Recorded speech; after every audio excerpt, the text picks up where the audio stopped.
I'm gonna study for my history final. I'm sorry for the very lame intro, but I'm gonna study now for my history final, and I just feel that's gonna be more fun if I do it on video. So, let's take a look at this. So some of the terms that I have to study. Federalist Papers, John Winthrop, Anti-Federalists, Peter Stuyvesant, Articles of Confederation, 3/5 Clause, Loyalists, Samuel Francis, the Stamp Act, John Locke, 7 Years' War, Dutch West India Company, Shays' Rebellion, Tyranny of the Majority, Alexander Hamilton, Flushing Remonstrance, Electoral College, Abigail Adams, Intolerable Acts, the Constitutional Convention, Proclamation Line of 1765, Thomas Peters, First Amendment, City Upon a Hill, Sons of Liberty, Tituba, James Madison, New England, Ohio Company, Middle Colonies. Well then, let's start with the Federalist Papers. The Federalist Papers, also known as the Federalist, were written by James Madison, John Jay, and Alexander Hamilton anonymously to the people of New York to persuade them to ratify the Constitution, drafted in Philadelphia in September 1787. And they were published in New York City newspapers between October 1787 and August 1788. Check. Now let's go on to... Actually, I'm going to talk about both Anti-Federalists and Federalists now, even though Federalist isn't written on the paper, but I think that's a good thing to know. I'm just going to do a sample conversation between a random Anti-Federalist and a random Federalist, showing what they thought. Hello, my Anti-Federalist friend. Why, hello, my Federalist friend. My, how about that Constitution? Well, I think it gives too much power to the government and not quite enough power to the state governments. But the government is composed of 3 branches: legislative, executive, and judiciary, each representing a different aspect of the people, forming together to represent the people. Explain more about these branches. Well, the executive branch would be the president. The legislative branch consists of Congress, which consists of House of Representatives and the Senate. And judiciary is the courts.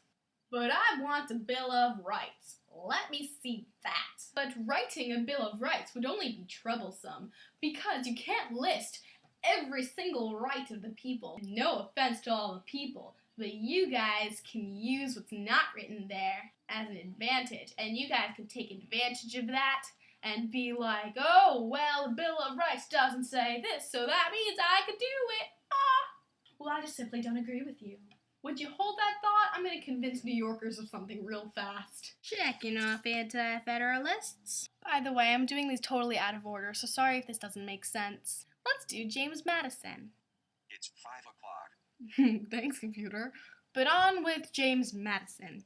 He helped write the Federalist Papers, as I mentioned before. He wrote the Constitution of Virginia, and he was a Federalist. Obviously, if you wrote the Federalist Papers, it's kind of given. He was the 4th U.S. president from 1809 to 1817. He was considered the father of the Constitution because he drafted it. He was a slave owner and elite. He was a politician, and he got Virginia to ratify the Constitution. Well, he was a big part in the ratifying process.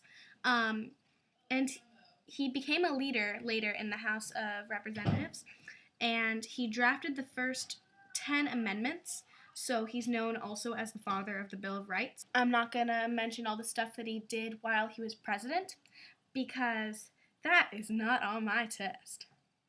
James Madison? Check.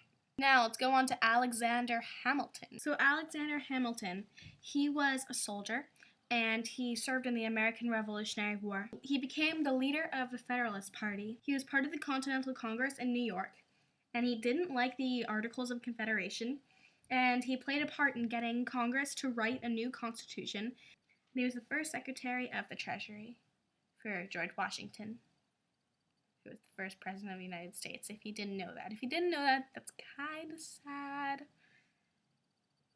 Check. Now, on with John Winthrop and the phrase, city upon a hill. Winthrop was a wealthy English Puritan lawyer, and he led the first large immigrant wave from England in 1630. Was the governor for 12 colonies' first 20 years of existence, and his Puritan vision of city upon a hill, which originally comes from the parable of salt and light in Jesus' Sermon on the Mount.